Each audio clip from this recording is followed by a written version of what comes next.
दिल्ली में चुनाव के बाद आए लगभग सभी एग्जिट पोल में बीजेपी की सरकार बनने के संकेत मिले। कई एग्जिट पोल में तो बीजेपी को बड़ा बहुमत मिलने का दावा किया गया। पीपुल्स पल्स ने बीजेपी को 51 से 61 सीटें तक मिलने का दावा किया, तो आम आदमी पार्टी के 10 से 19 सीटों के बीच सिमटने की भविष्यवाणी कर दी। जबकि पोल डायरी के एग्जिट पोल में बीजेपी को 42 से 50 सीटें और आम आदमी पार्टी को 18 से 25 सीटें मिलने की भविष्यवाणी की गई। पी मार्क का अनुमान भी लगभग ऐसा ही है। पी मार्क के पोल में बीजेपी को 39 से 49 और आम आदमी पार्टी को 21 से 31 सीटें का अनुमान दिया गया। मैट्रीज के पोल में दिल्ली चुनावों में कांटे की टक्कर होने का अनुमान जताया गया, हालांकि पलड़ा बीजेपी का ही भारी बताया गया। मैट्रीज के मुताबिक बीजेपी को 35 से 40 सीटें मिल सकती हैं, जबकि आम आदमी पार्टी को 32 से 37 सीटों का अनुमान दिया गया। वी प्रिसाइड अकेला ऐसा एग्जिट पोल रहा जिसने आम आदमी पार्टी के चुनाव में जीतने के संकेत दिए। वी प्रिसाइड ने अनुमान जताया कि आम आदमी पार्टी को 46 से 52 सीटें मिल सकती हैं, जबकि बीजेपी को 18 से 23 सीटें ही मिल सकती हैं। हालांकि हर एग्जिट पोल में कांग्रेस के हाथ लगभग खाली ही रहे, 1 या 2 सीटें ज्यादा से ज्यादा। न्यूज 18 के मेगा पोल के हिसाब से बीजेपी को 43, आम आदमी पार्टी को 26 सीटें मिलने का अनुमान जताया गया, जबकि कांग्रेस को सिर्फ 1 सीट पर सिमटने का अनुमान लगाया गया। और दिल्ली में वोटिंग के दौरान राजौरी गार्डन इलाके में बवाल हो गया। बीजेपी नेता मनजिंदर सिंह सिरसा ने आरोप लगाया कि आम आदमी पार्टी से जुड़े कुछ लोगों ने वहां एक पोलिंग बूथ के पास तोड़फोड़ की और हंगामा किया। मनजिंदर सिंह सिरसा को बीजेपी ने राजौरी गार्डन विधानसभा सीट से टिकट दी है। इसी सीट पर वोटिंग के दौरान हंगामा हो गया। और मनजिंदर सिंह सिरसा के मुताबिक जैसे ही उन्होंने हंगामा करने वाले उन लोगों को रोकने की कोशिश की, वो वहां से भाग खड़े हुए। बीजेपी नेता मनजिंदर सिंह सिरसा ने आरोप लगाया कि वो लोग आम आदमी पार्टी से जुड़े थे। इसके बाद मनजिंदर सिंह सिरसा और उनके समर्थक उन लोगों के पीछे भागे, लेकिन वो सभी लोग तेजी से एक गली से भाग निकले। इसके बाद बीजेपी प्रत्याशी सिरसा अपने साथ सुरक्षा बल के कई जवानों को लेकर वहां पहुंचे और उन्होंने उन गलियों में घूम घूम कर हंगामा करने वाले उन लोगों की तलाश की। और दिल्ली में मतदान के दौरान जंगपुरा विधानसभा सीट पर भी हंगामा मच गया। वहां से आम आदमी पार्टी के प्रत्याशी मनीष सिसोदिया ने आरोप लगाया कि बीजेपी के लोगों ने वहां पैसे बांटे, लेकिन पुलिस ने आम आदमी पार्टी के आरोपों को नकार दिया। मनीष सिसोदिया ने दावा किया कि सराय काले खां इलाके के एमसीडी स्कूल के पोलिंग बूथ के पास बीजेपी के कार्यकर्ताओं ने 4 टेबल लगा दी, जबकि बाकी पार्टियों को सिर्फ 1 ही टेबल लगाने की अनुमति मिली थी। इन टेबलों के जरिए तमाम पार्टियों और प्रत्याशी अपने इलाके के लोगों को वोटिंग की पर्चियां देते हैं। आम आदमी पार्टी ने आरोप लगाया कि बीजेपी ने एक ही पोलिंग बूथ पर 4 ऐसी टेबलें लगा दी। और इसकी जानकारी मिलते ही जंगपुरा विधानसभा सीट से प्रत्याशी मनीष सिसोदिया वहां पहुंच गए। उनके साथ आम आदमी पार्टी के कई कार्यकर्ता भी दिखे। मनीष सिसोदिया ने आरोप लगाया कि बीजेपी के लोगों ने वहां पैसे बांटने की कोशिश की।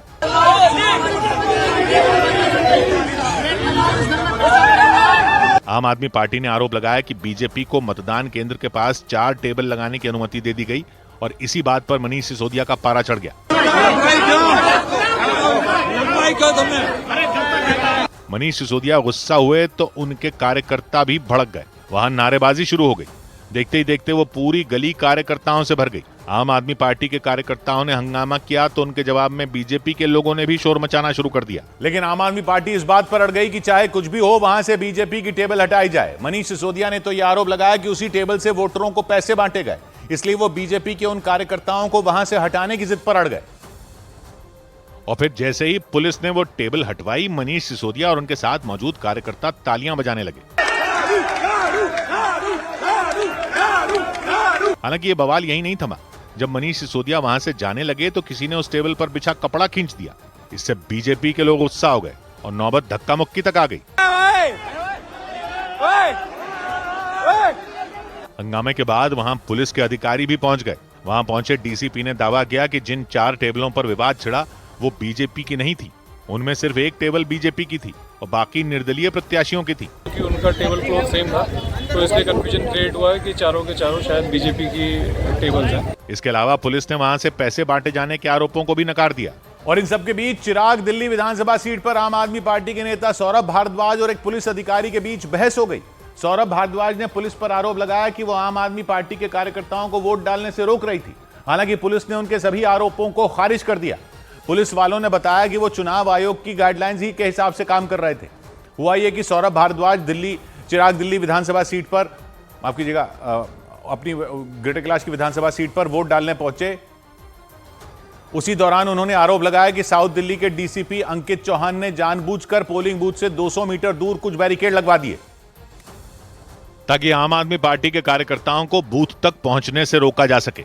बैरिकेडिंग को लेकर सौरभ भारद्वाज और साउथ दिल्ली के डीसीपी अंकित चौहान के बीच तीखी बहस हो गई। कहीं नहीं हो रहा है, गाँव में हो रहा है। आपके यहाँ हौस खास इलाका है, हौस खास में हो रहा है? नहीं हो रहा। लेट्स गो, मीडिया के साथ चलते हैं। नहीं सर, फिर तो मेरा इलेक्शन नहीं जाएगा ना। आप तो मेरा इलेक्शन खराब कर दोगे इतनी देर में। आप चलो, जाम दिखाता हूँ मैं, आप आइए ना। उन्होंने आरोप लगाया कि डीसीपी अंकित चौहान लोगों को वोट डालने से रोक रहे थे, इसलिए वो चुनाव आयोग से उनकी शिकायत करेंगे। मैं इनकी लिखित कंप्लेंट करूंगा और इलेक्शन कमीशन नहीं करेगा तो मैं कोर्ट जाऊंगा इनके खिलाफ। हालांकि डीसीपी ने सभी आरोपों से इनकार कर दिया। उनके मुताबिक वो सिर्फ चुनाव आयोग की गाइडलाइन का पालन कर रहे थे। और मतदान के बीच बीजेपी ने आरोप लगाया कि आम आदमी पार्टी से जुड़े लोगों ने शाहदरा इलाके में बीजेपी के एक कार्यकर्ता की झुग्गी जला दी। ये घटना शाहदरा इलाके की कलंदर कॉलोनी में हुई। बीजेपी ने आरोप लगाया कि शाहदरा विधानसभा सीट से आम आदमी पार्टी के प्रत्याशी जितेंद्र सिंह शंटी के समर्थकों ने उसके कार्यकर्ता की झुग्गी में आग लगाई और जानबूझकर लगाई, जिससे वो झुग्गी पूरी तरह जल गई। उसमें रखा सामान जलकर राख हो गया। इसके बाद बीजेपी के कुछ नेता भी वहां पहुंचे। उन्होंने आरोप लगाया कि आम आदमी पार्टी के लोगों ने वहां के लोगों को वोट देने से रोकने की कोशिश भी की। ये हमारा कर्मठ कार्यकर्ता है, जिनको वोट देने से रोकने के लिए इनकी झुग्गी तक को जला दिया गया आप पार्टी के कार्यकर्ता द्वारा। बीजेपी के जिस कार्यकर्ता की झुग्गी जलाई गई, उसने ये आरोप भी लगाया कि आम आदमी पार्टी के लोगों ने उसके साथ मारपीट भी की। शंटी ने एकदम मोबाइल निकाल के और संजय बंसल की तरफ फोकस करके उनका गिरबान पकड़ा और हाथापाई करने लगे। उनके ड्राइवर ने मारा और उनके ड्राइवर के बाद फिर सारे उनके साथ जितने भी लड़के थे उन्होंने मारा। बीजेपी ने इसका आरोप आम आदमी पार्टी के प्रत्याशी जितेंद्र सिंह शंटी पर लगाया। बीजेपी के मुताबिक जितेंद्र सिंह शंटी के साथियों ने ही पहले उनके साथ मारपीट की और फिर उनमें एक कार्यकर्ता के घर पर आग लगा दी। और दिल्ली की सीलमपुर विधानसभा सीट के एक मतदान केंद्र पर फर्जी वोटिंग आरोप लगने के बाद हंगामा खड़ा हो गया। वहां मतदान करने पहुंची एक महिला समेत कई लोगों ने आरोप लगाया कि उनका वोट कोई और डाल गया, यानी मतदान केंद्र पर पहुंचने से पहले ही उनके नाम का वोट डाला जा चुका था। उन्होंने इस मामले की शिकायत कर दी। इस पर पुलिस ने जांच पड़ताल की और फर्जी वोटिंग के आरोपों को झूठा बता दिया, लेकिन भड़के हुए लोगों ने हंगामा शुरू कर दिया। हालांकि ऐसा होते ही सुरक्षा में तैनात जवानों ने मोर्चा संभाल लिया। उन्होंने हालात बिगड़ने से पहले ही उन्हें काबू में कर लिया। हंगामा सीलमपुर विधानसभा क्षेत्र में मौजूद आर्यन पब्लिक स्कूल नाम के स्कूल में मतदान के दौरान हुआ। बताया गया इस घटना से कुछ देर पहले ही वहां के बीजेपी उम्मीदवार अनिल कुमार शर्मा अपने समर्थकों के साथ उस बूथ का जायजा लेने पहुंचे। बीजेपी का कैंडिडेट आए थे तो उसकी वजह से थोड़ी सी हलचल हो गई थी। इसी बीच फर्जी वोटिंग के आरोप लगने से बखेड़ा खड़ा हो गया। एक महिला ने बताया कि उनकी सास को वोट दिए बिना ही मतदान केंद्र से लौटना पड़ा। उनकी वोट कोई और डाल के चला गया। अच्छा, तो इसकी शिकायत आपने की किसी से? जी सर की थी। उन्होंने कहा था जी तुम्हारी वोट कोई डाल गया, हम इस बारे में कुछ नहीं कह सकते। हालांकि प्रशासन ने मतदान में गड़बड़ी के आरोपों को सिरे से खारिज कर दिया। पुलिस का कहना है कि कोई फर्जी वोटिंग नहीं हो रही है। सीलमपुर विधानसभा सीट उत्तर पूर्वी दिल्ली लोकसभा क्षेत्र में मौजूद है। वहां बीजेपी, आम आदमी पार्टी और कांग्रेस के बीच त्रिकोणीय लड़ाई मानी जा रही है।